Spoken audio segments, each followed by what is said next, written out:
to the business of vaping, and it is booming in New Zealand. You've probably noticed it when you see clouds of mist coming off people on the street or out of car windows. Well, the Cancer Society is concerned enough about it to call on the government to introduce tougher rules on vaping. They want to stop school children getting hooked on it because there's evidence they are. E-cigarettes, vaping, it's the new rage. Touted by some as a safer option to smoking, condemned by others as a new and dangerous habit.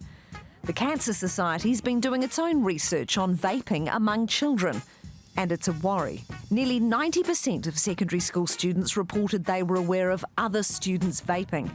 3/4 said they'd seen an increase in the number of students vaping in just the last year, and that includes primary school children. AUT Senior Lecturer of Marketing, Dr. Summer Capitan is here now. Lovely to talk to you. Can you explain how vaping has become so widespread in New Zealand so quickly? Sure. Well, a little bit of the backstory was that up until 2018, when a New Zealand district court decision kind of changed the rules around if vaping was allowed in the marketplace, it opened the market to vapes. So before that, you could still order an e-cigarette or a vape and go online. You'd have to import it yourself, pay to have it brought to you. It was legal, you were allowed to do that. But after that decision about 18 months ago, it meant that there was a free-for-all in the marketing domain. We can now sell, use, and purchase and advertise these vapes anywhere. What have you observed about vaping advertising specifically? It's a lot about alluring imagery and sex appeal.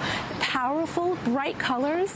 A lot of the advertising itself is aimed at creating a new marketplace for vape users. So it's not necessarily targeting smokers who are trying to quit. Rather, it's looking at non-smokers or vape curious to get them into a sleek new product, and gives you so much more nicotine in different doses and different amounts. It looks like the 1950s and 1960s when they were trying to get people to smoke.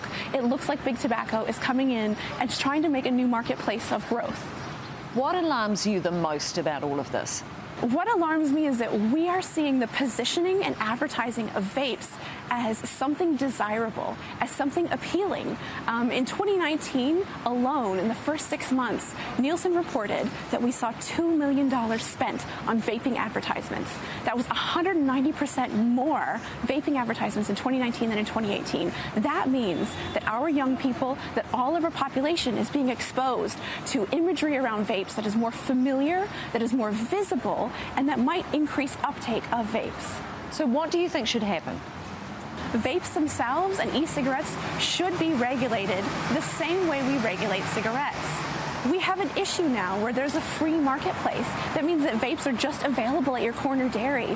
When we used to have to go online to purchase these, now they're available at the dairy. We walk into the store, we can find them. It's a drug delivery device. We need to treat it the same way we treat tobacco. Dr. Summer Capitan, great to talk to you. Bye. Bye. Thanks so much for having me on. ASB and 7Sharp, keeping you one step ahead. So many countries are worried about this. You will have seen in the news just tonight, India banning e-cigarettes. They've got a big enough problem with cigarettes. 106 million Indians are smokers. That's the second highest population in the world behind China. And Trump also, just in the last couple of weeks, planning to ban flavoured e-cigarettes.